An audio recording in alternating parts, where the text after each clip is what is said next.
Hi అండి. ఇదొచ్చేసి normal blouse అనమాట. Normal అంటే పైపింగ్ వేయకుండా మామూలుగా మనము పల్లెటూరులో ఎలా వేసుకుంటామో ఆ బ్లౌజ్ అనమాట. ఇదొచ్చేసి చాలా సింపుల్‌గా హాఫ్ అన్ అవర్‌లో స్టిచ్ చేసేసానండి.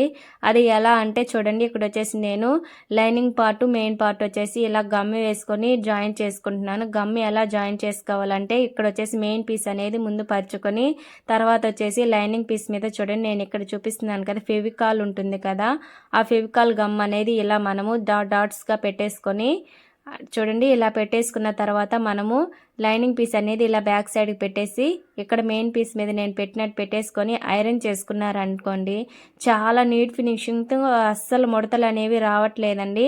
ఇలా ముడతలు రాకుండా అంటే కొత్తగా నేర్చుకునే వాళ్ళకి చాలా యూజ్ అవుతుంది అనమాట ఈ టిప్ అనేది.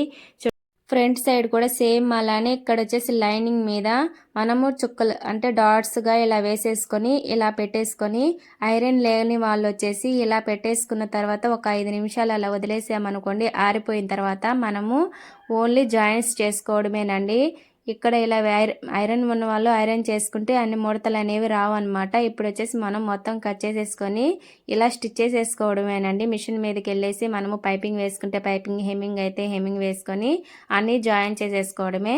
ఈ టిప్ అనేది ఎలాంటి క్లాత్లకి యూజ్ అవుతాయి అంటే, జారిపోయే క్లాత్ ఉంటాయి చూడండి, సిల్క్ కానీ అట్లాంటి వాటికి చాలా యూజ్ అవుతుంది అనమాట. మనము ఇలా గమ్ పెట్టుకుని జాయిన్ చేసుకుంటే చాలా అంటే ముడతలు అనేవి రాకుండా ఉంటాయి.